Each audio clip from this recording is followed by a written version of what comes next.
Hello everyone, welcome to GV Foundation in Vishwajit batch. Today we are going to start here rapid revision of chapter number 10, reflection and chapter number 9, reflection and refraction. तो यहाँ हम जो revision करने वाले हैं उसमें topic plus previous year question देखते जाएंगे, जो आज से 2016 से लगाकर 2023 तक के क्वेश्चन हम सारे देखते जाएंगे. किस टाइप से आंसर्स लिखे हुए हैं टॉपर्स ने वो भी सारा डिस्कस करेंगे. और बेटर ये है कि आप अच्छे से प्रिपेयर करें और एडवांस में ये चैप्टर्स पढ़ के आएँ. जैसे मैं आज शुरू कर रहा हूँ रिफ्लेक्शन रिफ्रैक्शन, तो आपका टारगेट होना चाहिए आप एडवांस में इस चैप्टर को पढ़ लें ताकि हर एक क्वेश्चन आप क्या कर सकें, सॉल्व कर सकें रिलेटेड टू द PYQs. चलिए शुरू करते हैं. तो हमारे यहाँ पे क्या क्या चैप्टर्स में कवर करेंगे, रिफ्लेक्शन रिफ्रैक्शन कवर करेंगे, स्फेरिकल मिरर एंड लेंस और मिरर फॉर्मूला, लेंस फॉर्मूला, और उससे रिलेटेड हम सारे के सारे क्या सॉल्व करने वाले हैं, प्रॉब्लम्स. टॉपिक पहला जो हम डिस्कस करने वाले that is what, reflection of light image form by the spherical mirror. तो सभी को ये नॉलेज होना चाहिए. अगर बेसिक आइडिया आपसे शुरू करूं मैं, रिफ्लेक्शन क्या होता है, आप कहेंगे सर रिफ्लेक्शन वो चीज है जिसमें क्या होता है, बाउंसिंग बैक ऑफ लाइट. क्या होता है dear student, bouncing back of light without change in medium.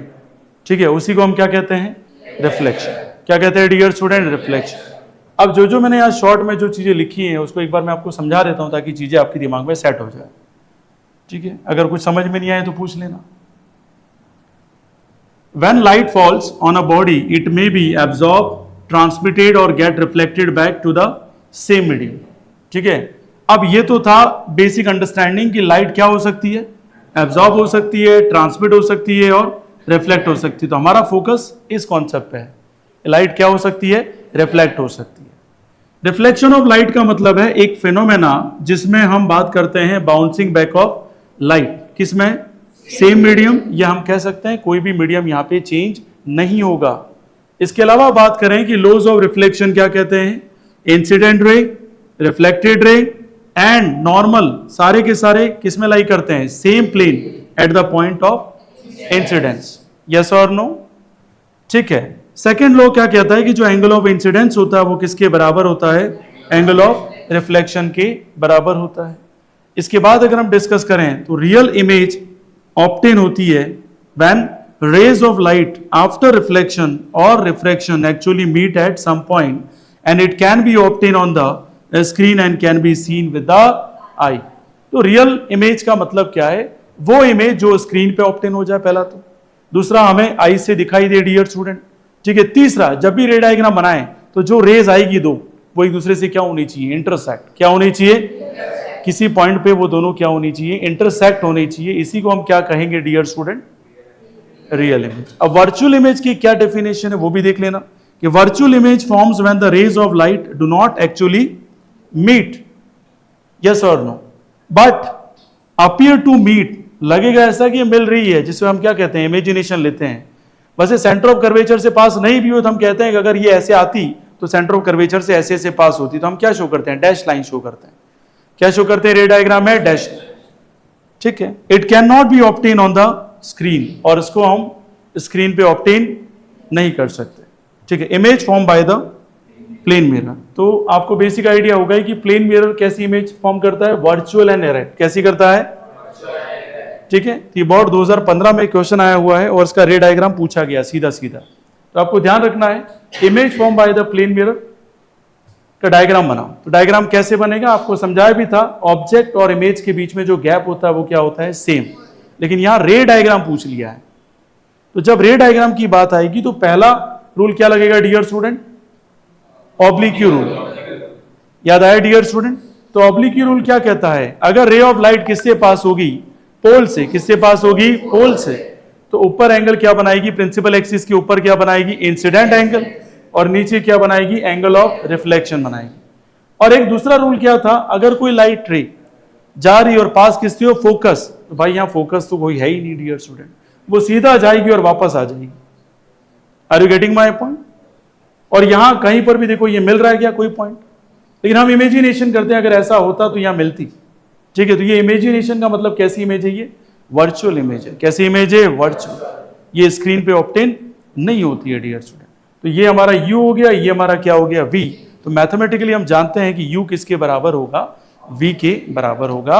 Image distance के बराबर होगा ऑब्जेक्ट डिस्टेंस. ठीक है। सेम ही तो है। जैसे अब तालाब में अपनी शक्ल देखते हैं तो वहां जो इमेज बनती है वो किसकी वजह से बनती है? ऑब्लिक रूल की वजह से बनती है, ठीक है, अदरवाइज मिलती ही नहीं है, क्योंकि वो इमेज रियल है ही नहीं। Are you getting my point? ठीक है, ये समझ में आ गया सभी को? कोई डाउट है इसमें किसी को?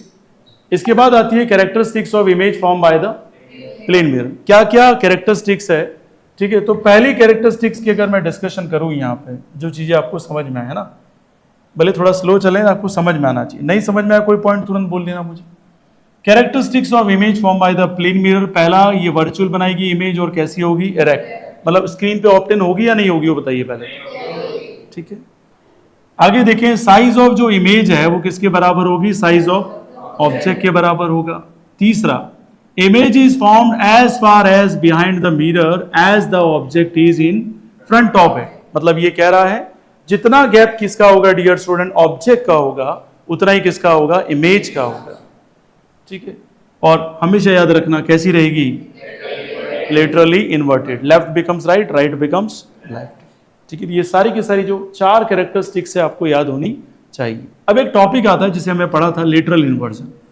एक ऐसा फेनोमेना जिसकी वजह से क्या होता है, जो ऑब्जेक्ट का राइट है वो यहां इमेज में क्या अपीयर होता है? लेफ्ट, और जो ऑब्जेक्ट का लेफ्ट साइड है वो इमेज में क्या अपीयर होता है? राइट। उसी को क्या कहते हैं हम?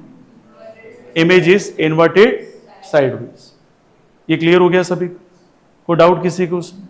आगे बढ़ूं मैं? नेक्स्ट देखिएगा, A spherical mirror whose reflecting surface is curved inward is called the, ऐसा मिरर जिसकी रिफ्लेक्टिंग सरफेस कैसी हो? कर्व्ड कैसी हो? इनवर्ड हो। कैसी हो? इनवर्ड। उसे क्या कहेंगे हम?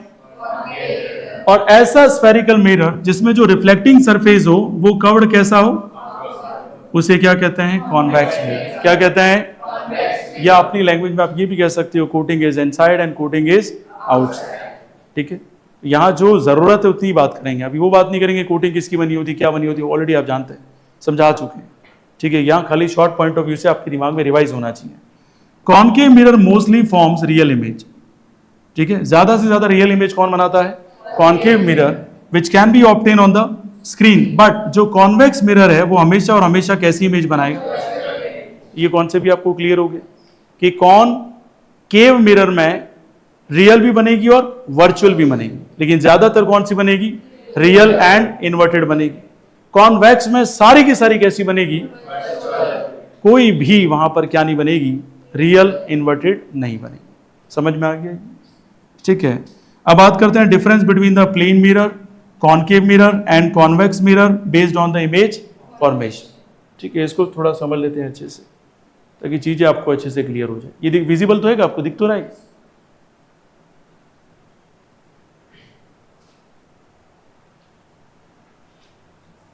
यहां पे देखिएगा, if the form image is erect, same size है और इक्विडिस्टेंट पे है एज ऑब्जेक्ट, देन ये कैसी है? प्लेन मिरर है। किसकी इमेज है डियर स्टूडेंट? Plane mirror. नहीं समझ में आया? आ रहा? बाद में झूठ मत बोलना, क्योंकि मुझे वो बच्चों से बिल्कुल नफरत है जो बच्चे अभी नहीं समझ में आया तुरंत पूछना, क्योंकि रिवीजन है, it's second last time revision, उसके बाद लास्ट टाइम होगा। ठीक है, सीधा जो लिखा है वो मुंह पे बोल लेना, क्योंकि ऐसे बच्चों से मुझे बिल्कुल नहीं पसंद है जो बाद में जाके बोलते हैं सर मेरे दिमाग से उड़ गया। मैंने कहा ना, बोर्ड में जितनी जरूरत है उतनी बात कर रहा हूं मैं, इतना डिटेल बोर्ड में जाता नहीं है, जितना लिखा मोर देन एनफ है। ठीक है, डिफरेंस, सीधे क्वेश्चन पूछे हैं, सीधे आंसर लिए मैंने, इसलिए पहले बोल लेता। अच्छी बात यह है कि आप यही बोल दो, हाँ ठीक है सर मुझे समझ में नहीं, एक बार समझा दो, आई विल एक्सप्लेन 2 टाइम्स 3 टाइम्स, लेकिन बैक बाइटिंग करना वो थोड़ा सा ध्यान रखना। ठीक है, जो चीजें मुंह पे बोल लेना, मुझे जरा सा भी बुरा नहीं लगेगा। यहां क्या कह रहा है कि जो इमेज है वो कैसी होगी? प्लेन मिरर में इरेक्ट, और कैसी आएगी डियर स्टूडेंट? वर्चुअल, और लिटरली कैसी होगी? इन्वर्टेड भी होगी, और ऑब्जेक्ट डिस्टेंस किसके बराबर होगा? Image distance. ये किसकी कैरेक्टरिस्टिक्स होगी? और ऐसा किसमें पॉसिबल नहीं है हर हमेशा टाइम में? कॉनकेव और कॉन्वेक्स दोनों में पॉसिबल नहीं है। जैसे आप सभी को पता है कि कॉन्वेक्स जो मिरर है, कॉन्वेक्स मिरर के अंदर सारी की सारी इमेज कैसी बनती है? वर्चुअल। लेकिन प्रॉब्लम यह है कि जरूरी नहीं है कि ऑब्जेक्ट डिस्टेंस किसके बराबर हो जाए? Image distance. वो कोई भी केस हो जाए, लेकिन ऑब्जेक्ट डिस्टेंस इमेज डिस्टेंस के बराबर हो जाए वो जरूरी नहीं है। ये डिफरेंस आपको समझ में आना चाहिए। लेकिन कॉनकेव मिरर में बात करूं डियर स्टूडेंट, वहां मैक्सिमम इमेज का नेचर कैसा आ रहा है, रियल एंड इन्वर्टेड आ रहा है। और अगर वर्चुअल इरेक्ट आ भी जाए तो भी वो किसको फॉलो नहीं करेगा, u बराबर v को फॉलो नहीं करेगा। ये तीनों डिफरेंस आपके माइंड में परफेक्ट तरीके से समझ में आ जानी चाहिए। ठीक है, नहीं आए तो इमीडिएट पूछना, raise your hand and ask me, I will explain. ठीक है, but after the end of class if you are just arguing like that कि sir what is this, so you have a recording, you can revise 10 times 20 times, it's up to you, it's a free of cost, but जरूरी ये है कि आप उसको revise करें किसी भी कंडीशन। नहीं आए तो यही पूछ लें, ठीक है, कोई जरूर नहीं है, रिकॉर्डिंग हो रही है तो कोई बात नहीं, आप पूछिए, आई will explain. Image is erect virtual but smaller in size, देखो क्या कंडीशन लिखी है, स्मॉलर इन साइज, देन उसी को क्या कहेंगे आप, देखो यहां पर भी इमेज कैसी थी, इरेक्ट थी, वर्चुअल थी, यस और नो, लेकिन साइज कैसी है इसकी, और यहां कैसी साइज थी, सेम साइज, और डिस्टेंस भी कैसा था, इक्वी डिस्टेंस। ठीक है, if the image form, image कैसी रहेगी, इरेक्ट रहेगी, वर्चुअल रहेगी, कैसी रहेगी, मैग्नीफाइड रहेगी, when the mirror is close to the object then it is concave. देखो क्या बोल रहा है, कॉनकेव मिरर में वर्चुअल इरेक्ट भी आता है, एक केस जिसमें आपको मैंने स्टोरी थ्रू समझाया था, सुसाइडल केस, यस और नो। ठीक है, और कैसी आती है यहां पर, रियल इमेज भी आती है, और कैसी आती है, मैग्नीफाइड भी आती है। जब मिरर क्या हो, क्लोज टू द ऑब्जेक्ट हो, तब ध्यान रखना कैसी बनेगी,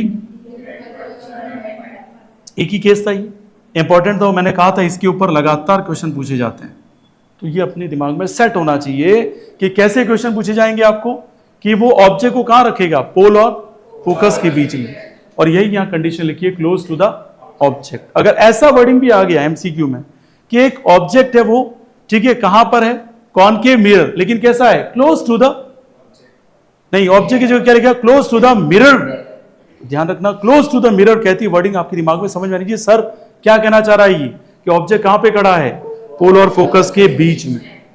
ठीक है, क्योंकि ट्रेंडिंग चेंज हो रहा है, लैंग्वेज चेंज हो रही है, और डिफिकल्टी लेवल थोड़ा ज्यादा आ रहा है स्टूडेंट पहले के कंपेयर। इस बार 2 चांस है सीबीएसई वालों के पास, ठीक है, दोनों चांस में बहुत अच्छा कर सकते हैं। The center of the reflecting surface of spherical mirror is called the pole of the mirror. तो pole of the mirror क्या कहलाता है, reflecting surface का जो सेंटर है उसी को क्या कहते हैं हम, pole of the mirror is usually represented by the P. The horizontal line passing through center of curvature pole of the spherical mirror उसको कहते हैं हम principal axis। दोनों डेफिनेशन पूछी थी, दोनों नोट्स में डाल, ठीक है। पहली डेफिनेशन क्या पूछी थी, व्हाट इज पोल, दूसरा क्या पूछा था, तो दोनों ध्यान रखना। अगर एक ऐसी एक्सिस जिसके थ्रू कौन पास हो रहा हो, सेंटर ऑफ, और कौन है डियर स्टूडेंट यहां पर, पोल, उसको हम क्या कहते हैं यहां पे, प्रिंसिपल एक्सिस। और पोल किसको कहते हैं, रिफ्लेक्टिंग सरफेस का सेंटर। स्फेरिकल सरफेस है कौन डियर स्टूडेंट, रिफ्लेक्टिंग, उसका जो भी सेंटर होगा वो उसका क्या कहलाएगा, पोल। क्या कहलाएगा, पोल। ध्यान रहेगा डियर स्टूडेंट, ये समझ में आ गया सभी को डाउट किसी को उसमें, ठीक है। इसके आगे बात करते हैं और समझते हैं।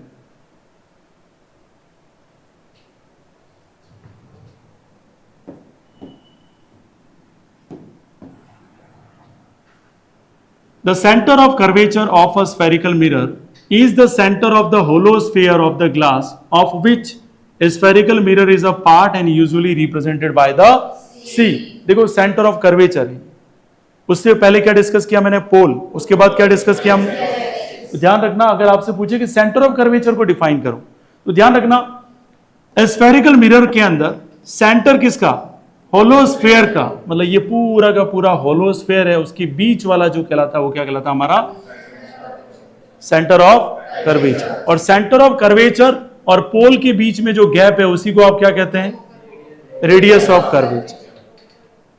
यस और नो, तो बाबा पोल और ये सेंटर ऑफ कर्वेचर दोनों के बीच का गैप क्या बोलते हैं आप, रेडियस ऑफ कर्वेचर। और फोकल लेंथ इसका क्या हो जाएगा, और भी हाफ हो जाएगा। आ गया समझ में डियर स्टूडेंट, को डाउट किसी को उसमें। The radius of curvature of a spherical mirror is the radius of the hollow sphere of glass of which a spherical mirror is a part and usually represented by R. अब देखो जैसा wording लिखा था topper की answer sheet में वैसी wording. अब आप चाहो तो अपनी खुद की लैंग्वेज भी बना सकते हो। Sir the distance between the centre of curvature and pole, this is called radius of curvature. और सेंटर ऑफ कर्वेचर की और इजी डेफिनेशन क्या बना सकते हो, तो आप कह सकते हो sir the centre of the spherical mirror, the centre of the spherical mirror that is called centre of curvature. ये दो रिफ्लेक्टिंग सरफेस है, कॉनकेव और कॉन्वेक्स। ठीक है, यहां तक समझ में आ गया डियर स्टूडेंट। ठीक है, इसके आगे देखेंगे डायमीटर जो होती है किसकी, रिफ्लेक्टिंग सरफेस की, वो किसका डबल होती है डियर स्टूडेंट, रेडियस ऑफ। और इसी को हम क्या कहते हैं, अपर्चर। क्या कहते हैं, अपर्चर। तो ध्यान रखना, अगर आपसे कोई पूछ ले, अभी तक तो नहीं पूछा आज तक, पर अगर पूछ ले फाइंड आउट द अपर्चर, क्योंकि कई स्टूडेंट को यह प्रैक्टिस जरूर है कि फोकल लेंथ इतनी है तो रेडियस ऑफ कर्वेचर डबल कर देते हैं, और कई स्टूडेंट को यह भी प्रैक्टिस है कि रेडियस ऑफ कर्वेचर दे रखी है तो फोकल लेंथ निकालने के लिए उसका क्या कर देते हैं, हाफ। लेकिन बच्चों को यह प्रैक्टिस नहीं है किसकी, अपर्चर की। मान लो आपको फोकल लेंथ बोल दे 15 सेंटीमीटर, कितनी है 15, और आपको पूछ ले find out the aperture of spherical mirror, वहां कहीं कॉनकेव नहीं लिखा, कहीं कॉन्वेक्स नहीं लिखा, सीधा स्फेरिकल मिरर लिख दिया। तो ब्रिलियंट स्टूडेंट क्या करेगा, पहले 15 का डबल कितना करेगा, ये क्या है आपकी, फिर रेडियस ऑफ कर्वेचर का डबल करेगा, दैट इज कॉल्ड अपर्चर। बात समझ में आ गई डियर स्टूडेंट, को डाउट किसी को उसमें? ठीक है, इस हिसाब से आप प्रिपरेशन रखना माइंड सेट को। आगे देखिएगा, रेडियस ऑफ कर्वेचर किसके बराबर होता है, अब प्रिंसिपल फोकस की बात करते हैं। एक ऐसा पॉइंट जहां पर प्रिंसिपल एक्सिस में जितनी भी रेज है, किसकी रेज होती है, ये लाइट की, वो क्या होती है डियर स्टूडेंट, पैरेलल। और ये किससे पास होती है, आफ्टर रिफ्लेक्शन किससे पास होगी, या तो फोकस या किससे पास होगी, पोल्स। ठीक है, they appear to be arising from this point. ठीक है, ये समझ में आ गया सभी। अब आती है बात रूल्स किसके लिए, रे डायग्राम के लिए, और किसके लिए बात करेंगे, कॉनकेव मिरर। 2019 के बोर्ड एग्जाम में सीधा पूछा था, explain the rules for the concave mirror. और 4 रूल्स है, बहुत अच्छे से आपको आते होंगे डियर स्टूडेंट। पहला, parallel to principal axis, after reflection pass through focus. इस बात का जरूर ध्यान रखें, कोई भी रूल अगर आप पढ़ रहे हैं, वो रूल में एक चीज आपको इंपॉर्टेंट होनी चाहिए कि जो भी ये एंगल आई और आर ढूंढना है, तो आप क्या करेंगे, जैसे आपने पैरेलल टू प्रिंसिपल एक्सिस कर दिया, इनका सेंटर ऑफ कर्वेचर से पास कराओगे। आप किससे पास कराओगे इसको, सेंटर ऑफ कर्वेचर। तो इसी में आपको क्या मिल जाएगा, आई, और इसी में क्या मिल जाएगा, आर। क्लियर। जैसे कई बार थोड़ा सा पेपर डिफिकल्ट बनाना हो तो यूं कह देगा कि ये टोटल एंगल कितना है, 30 डिग्री है। कितना है, 30। What is I, what is R, diagram देखिए। अब ब्रिलियंट स्टूडेंट उसको पता है कि भाई ये क्या करेगा, 30 को इक्वली डिवाइड करेगा, तो ऊपर आई आ जाएगा, नीचे क्या आ जाएगा, आर। ठीक है, तो कितना आएगा, 15 एंड 15, यस और नो। तो ऑप्शन देख लेगा कौन सा सही है। तो इस हिसाब से आपका माइंड सेट रखना। पहला रूल समझ में आ गया, क्या है पहला rule, parallel to principal axis and pass through focus, yes और नो। और इसका उल्टा, ये 2 रूल खत्म। कोई समस्या है यहां तक? ठीक है, सेकंड खत्म हो गया। थर्ड देखिए क्या है, pass through centre of curvature and reflect back in the same path. अब देखो ये तो रूल है, पर इसी के ऊपर क्वेश्चन 1 नंबर का सीबीएसई ने पूछा है कि why this line is passed through the center of curvature and reflect back in the same path। तो इसका भी मैंने आपको आंसर बताया था कि एंगल I और एंगल R की वैल्यू कितनी है डियर, 0, जिसकी वजह से ये सेम पाथ में क्या हो जाती है, रिफ्लेक्ट हो जाती है। ठीक है, जो क्वेश्चन बनते हैं वो भी अपने को ध्यान रखना। ये समझ में आ गया, यहां तक को डाउट किसी को? और one of the most important rule, और इसके बिना कोई भी रे डायग्राम अधूरा है, ध्यान रखना। ठीक है, ऑब्लिक रूल क्या कहता है कि जो भी इंसिडेंट लाइट है वो कहां पे एंगल बनाएगी, about to the principal axis, about to the principal axis, and reflected ray है वो कहां पे एंगल बनाएगी, बिलो टू द। यहां तक कोई समझ आ गया सभी? अब एक टेबल है, फटाफट आपको समझ में आ जाएगा। ठीक है, position of object, position of image, size of image और नेचर ऑफ इमेज। सभी को पता है कॉनकेव में एक में ही क्या बनती है, वर्चुअल और इरेक्ट। बाकी सब में नेचर कैसा होता है, तो नेचर को याद करने की कोई जरूरत ही नहीं। ये जरूरी है, अगर ऑब्जेक्ट इनफाइनाइट पे होगा तो इमेज क्या बनेगी, फोकस पे, और कैसी बनेगी, हाईली डिमिनिश और पॉइंट साइज, मतलब बहुत ही छोटी, और छोटी भी कैसी बनेगी, पॉइंट साइज। दूसरा याद रखना है कि अगर ऑब्जेक्ट बियॉन्ड सी है तो यहां इमेज जो बनेगी वो किसके बीच में बनेगी, एफ और सी के बीच में, और जो इमेज की साइज है वो ऑब्जेक्ट की कैसी होगी, स्मॉलर। ये जितने भी कंपैरिजन है वो किसके साथ हैं, ऑब्जेक्ट के साथ है। किसके साथ हैं, ऑब्जेक्ट। अगर सी के ऊपर इमेज है, सॉरी ऑब्जेक्ट है, तो इमेज कहां पे बनेगी, सी, और कैसी बनेगी, सेम सी। और अगर सी और एफ के बीच में है तो इमेज क्या बनेगी, बियॉन्ड सी, और कैसी बनेगी, एनलार्ज। तो केस कौन सा है, एनलार्ज वाला, वो भी ध्यान रखना है। और हाईली एनलार्ज कब बनती है, जब ऑब्जेक्ट कहां पे है, फोकस पे, और इमेज कहां बनती है, इनफाइनाइट। यस और नो। वहां पर भी नेचर कैसा होगा, एंड द फाइनल, ठीक है, between P and F image क्या बनेगी, बिहाइंड द मिरर, और एनलार्ज होगी, और इमेज कैसी आएगी, वर्चुअल। ठीक है, ये समझ में आ गया सभी को डाउट किसी को उसमें? इसके आगे डिस्कस करें dear student, image formation by convex mirror for different position of object. तो कॉन्वेक्स मिरर की अगर हम डिस्कस करें, ऑब्जेक्ट को कहां रखा हमने, इनफाइनाइट।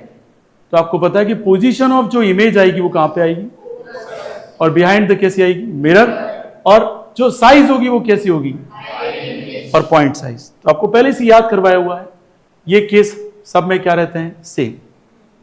चाहे कॉनकेव मिरर हो, लेंस हो, कॉन्वेक्स मिरर हो या लेंस हो, अगर ऑब्जेक्ट इनफाइनाइट पे है तो इमेज कहां पे बनेगी, फोकस पे। यस और नो।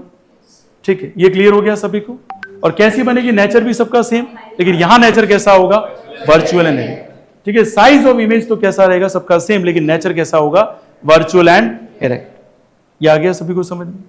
इसके आगे देखेंगे, पोजीशन ऑफ ऑब्जेक्ट बिटवीन कहां पर, infinite and pole of the mirror. बताओ, अगर मैं बात करूं पोजीशन ऑफ इमेज, तो बिटवीन कहां आएगी, और बिहाइंड कहां आएगी, मिरर।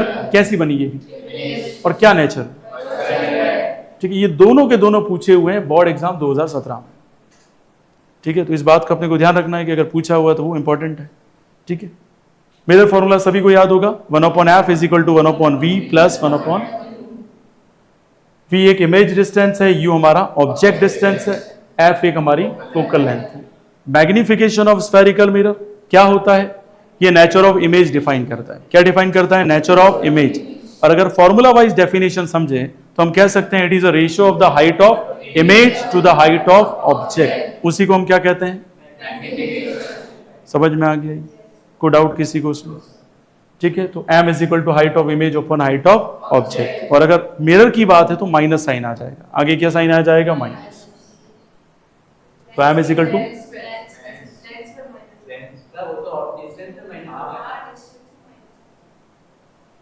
बेटा ऐसा है,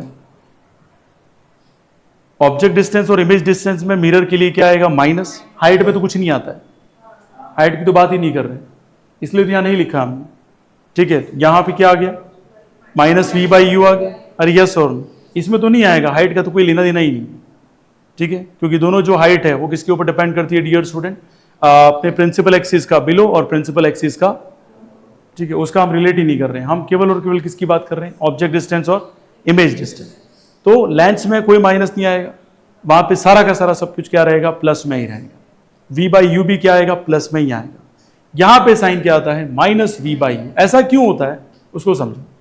मैं अगर किसी मिरर में देख रहा हूं तो सबसे पहले जो लाइट है वो इंसिडेंट मुझ पे करेगी और रिफ्लेक्ट होकर किसके ऊपर इमेज बना देगी, किसके ऊपर बना देगी, मिरर के ऊपर। बताओ, डायरेक्शन चेंज होगी, पहले आई और फिर अपोजिट में चली। इसलिए जो इमेज डिस्टेंस है उसका साइन क्या आ जाता है, नेगेटिव। और ये नेगेटिव साइन वही शो करता है हमारा। लेकिन वहां कैसा होता है, अभी जैसे मैंने लेंस पहना, मैं कौन हूं, ऑब्जेक्ट, और देख किसका रहा हूं, आप लोगों की इमेज को क्या बना के दिखाएगा, मुझे पास। ठीक है, अगर मुझे दूर का नहीं दिख रहा है तो ऑब्जेक्ट को कहां लाएगा, वो पास में लाएगा। तो कैसी इमेज बन रही है, ये रियल और इन्वर्टेड। किस साइड है, राइट साइड है। यस और नो।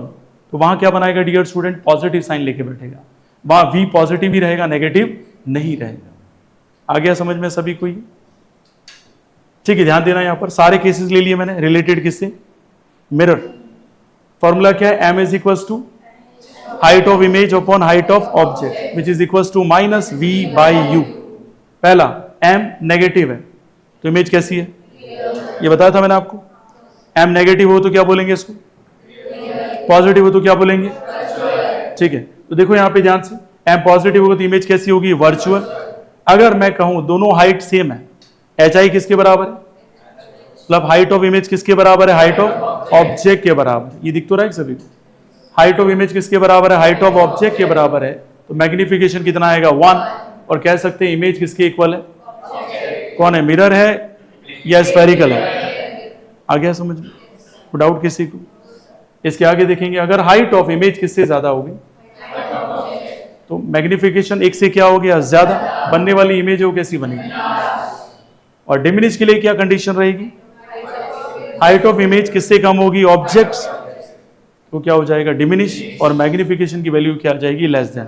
अब क्वेश्चन किसके ऊपर पूछे जा रहे हैं सर, m की वैल्यू के ऊपर पूछे जा रहे हैं कि m की वैल्यू 1 है, what does it mean, 4 option दे देगा। m की वैल्यू मोर देन 1 है, what does it mean, 4 option दे देगा। m की वैल्यू लेस देन 1 है, 4 ऑप्शन दे देगा।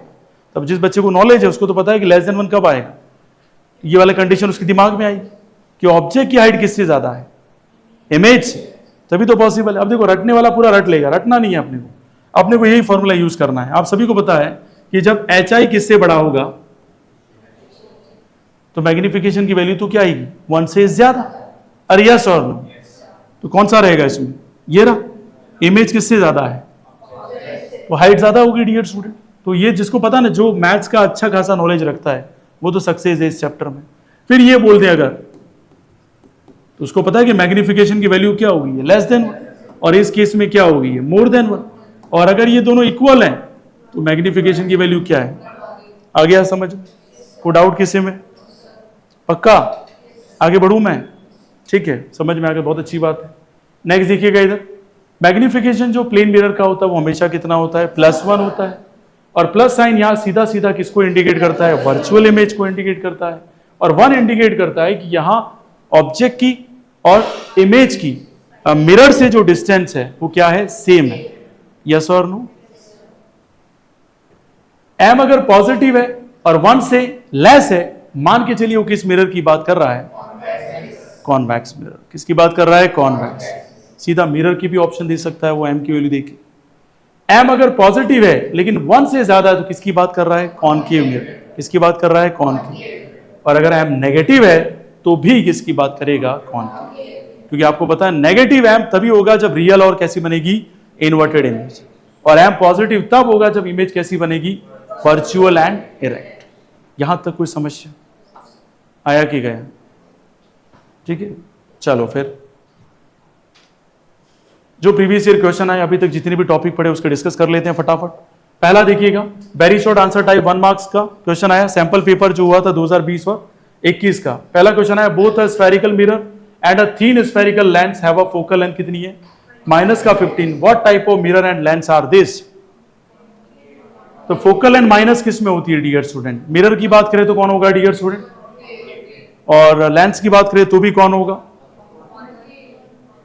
ध्यान रहेगा डियर स्टूडेंट। अरे यस और नो, अरे घबरा मत जाओ, जहां यहां कॉनकेव है वैसा वहां कौन है, कॉन्वेक्स है।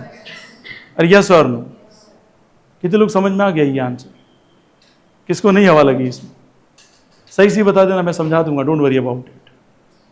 फोकल लेंथ नेगेटिव किसकी होती है मिरर में, कॉनकेव मिरर। अरे यस और नो, और वहां पे फोकल लेंथ नेगेटिव किसकी होती है, कॉनकेव लेंस की होती है, क्योंकि जो इमेज होती है वो सेम साइड बनना शुरू हो जाती है, किसमें, लेंस में। अरे यस और नो, याद रहेगा सभी को। ऐसी क्वेश्चन सीबीएसई पूछती है जिसमें माइंड आपका प्रेजेंट होना चाहिए, एब्सेंट नहीं होना चाहिए। क्लियर है, ठीक है, ये समझ में आ गया। हमेशा स्टूडेंट कंफ्यूज होते हैं किसमें, प्लेन, कॉनकेव और कॉन्वेक्स में। उस बात का जरूर ध्यान रखो, डिफरेंस मैं आपको ऑलरेडी ऊपर समझा चुका हूं, ठीक है। चलो भाई, टिप्स और ट्रिक तो आपको देखते रहना। The image form by the concave mirror is observe to be real है, इन्वर्टेड भी है और लार्जर है किससे, ऑब्जेक्ट से। बताओ ऑब्जेक्ट कहां पे होगा, बात पता चल रही है, मिरर की बात चल रही है, मिरर में भी कौन सा है, कॉनकेव है। तो इमेज बहुत बड़ी बन गई है डियर स्टूडेंट, है ना, किससे, ऑब्जेक्ट से।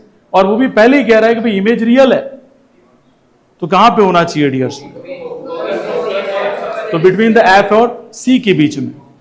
और एफ और सी के बीच में ऑब्जेक्ट होगा तो इमेज कहां चली जाएगी, बियॉन्ड सी। कहां चली जाएगी, बियॉन्ड सी। आ गया समझ में डियर स्टूडेंट, कितने बच्चों को समझ में आ गया, यहां तक कोई समस्या तो बताओ, आगे बढ़े क्या, ठीक है, बहुत अच्छी बात है अगर आ रहा है।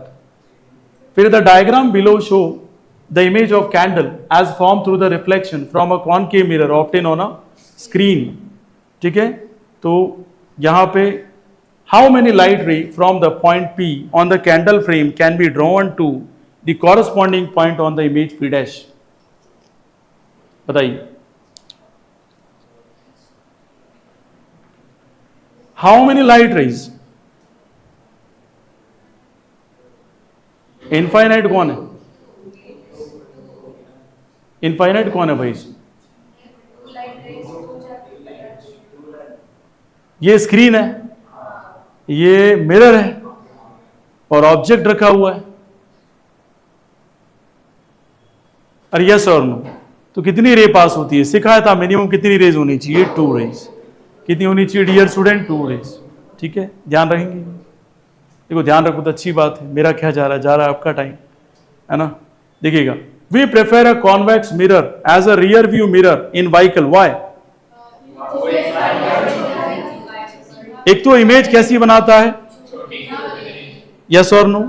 और बनाता कैसी है? Virtual erect. Yes yes. ठीक है, it will be what? Visible to far side. ठीक है, ध्यान रखना, due to its wide view of mirror. ठीक है, सबसे ज्यादा वाइड व्यू कौन देगा डियर स्टूडेंट? आपका याद रहेगा डियर स्टूडेंट. ठीक है, जो जितने भी प्रीवियस ईयर क्वेश्चन है वो देख लेना ध्यान से. अब देखो जहां जहां देखेंगे, what is the magnification of the image form by the plane mirror and why? कितना रहता है? +1. और क्यों रहता है +1? ऑब्जेक्ट डिस्टेंस किसके बराबर होता है?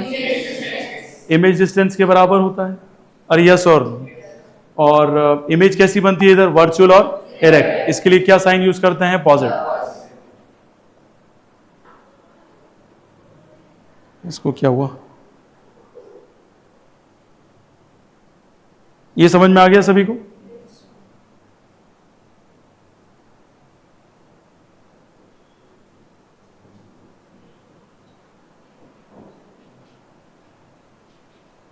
यार जब क्यों कॉल कर रहा है? देखो इधर ध्यान से. ये समझ में आ गया सभी को? कोई डाउट है तो बोलो इसे. ठीक है, आगे बढ़े क्या? ठीक है, तो क्या बोलेंगे? मैग्निफिकेशन +1 होगा because plane mirror always forms image equal to the object size. इसके आगे देखेंगे short answer type. First, Search mirror are mirror that are used to look for a hidden object underneath the car as shown. The hidden object can easily spotted as the mirror provided the wider view. ठीक है, what type of mirror are generally used to make search mirror? कैसा रहेगा? Concave. Confirm. ठीक है. With the help of ray diagram, describe the nature of the image formed by the type of mirror and identify in. ठीक है, पहला कैसा होगा dear student? ठीक है, देखो तैयारी इससे पता चल जाए आप कितनी तैयारी करते हैं, कितना टाइम पास करते हैं. ध्यान रखना, जो मिरर है वो कैसा रहेगा डियर स्टूडेंट? कॉन्वेक्स. और कितने मार्क्स मिलेंगे इसके? 0.5. ठीक है, और 0.5 मार्क्स आपको मिलेंगे पूरे डायग्राम के. ठीक है, अब आपने जैसे ही बोला कॉन्वेक्स मिरर, तो आप सभी को पता है कॉन्वेक्स मिरर हमेशा कैसी इमेज बनाता है? वर्चुअल और इरेक्ट. ठीक है, अच्छा मुझे बताइए सर्च इंजन में अगर वो यूज कर रहा है तो उसको तो वाइडर व्यू चाहिए ना, तभी तो उसको दिखेगा वो, है ना. दाढ़ी थोड़ी कर रहा है वो कि उसको बाल देखने हैं बड़े बड़े एकदम, है ना. शक्ल इतनी बड़ी मोटी थोड़ी देखनी है उसको. समझ में आया कि नहीं आया डियर्स? तो जैसे क्वेश्चन पूछे हैं वैसे आपको समझ में आना चाहिए. ठीक है, तो अकॉर्डिंग टू 2023 और 24 का पैटर्न है. नेक्स्ट देखिएगा इधर, टॉपर्स कैसे लिख रहे हैं इस आंसर शीट में. Draw the label ray diagram to show the path of the reflected ray corresponding to the ray which is directed towards the principal focus of convex mirror. Mark the angle of incidence and angle of reflection on it. Delhi board में 2019 में आया था. अब देखो किस तरीके से वो लिख रहा है. पूरा उसने पहले बनाया. ठीक है, क्या बनाया इसने? Convex mirror. और क्या लिखा सबसे पहले? रे आई. और क्या होगी? डाइवर्टेड. क्या होगी डियर स्टूडेंट? डाइवर्टेड. ठीक है, उसको अभी पढ़ेंगे हम आगे, लेकिन अभी से पहले थोड़ा सा दिमाग में सेट कर ले, क्योंकि ये रिवीजन है. इसमें आप ये नहीं कह सकते हो सर पहले ये पढ़ा दो, है ना, क्योंकि रिवीजन में हमें सारी चीज लेके बैठनी है. इससे बढ़िया है कि आप खुद एडवांस में पढ़ के हैं. सारी वीडियोस हैं आपके पास रिकॉर्डेड. यहाँ बताइए मुझे ये कौन सी एक्सिस है? ये प्रिंसिपल एक्सिस. ये हमारी कौन सी रे है? ठीक है, तो कैसे आया? पहले इंसिडेंट रे कैसे आई है? डाइवर्टेड होके आई है. एंड आफ्टर डाइवर्टेड क्या हो जाएगा? ये parallel to principal axis. Parallel to principal axis. यहां तक डाउट? अब ये कह रहा है इसमें मुझे ड्रॉ करो क्या? इंसिडेंट एंगल और क्या ड्रॉ करूं, रिफ्लेक्टेड एंगल। अब आपको पहले ही बताया है जहां पर भी ये आपको मिल जाए क्या, इंसिडेंट और रिफ्लेक्टेड जो पैरेलल हुई है उसके बीच में से पास कराएंगे, और हमेशा पास किससे होनी चाहिए, सेंटर ऑफ कर्वेचर, कंपलसरी ध्यान रखना।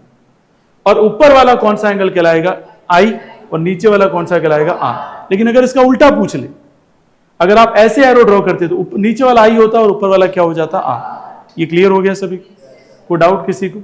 देखो कितना छोटा छोटा एक्सप्लेन कर रहा है। एंगल आई को भी बता रहा है कि एंगल ऑफ इंसिडेंस है, एंगल आर को बता रहा है एंगल ऑफ रिफ्लेक्शन है, और आप तो यूं समझोगे ये भी कोई चीज है क्या एक्सप्लेन कर रहे हैं।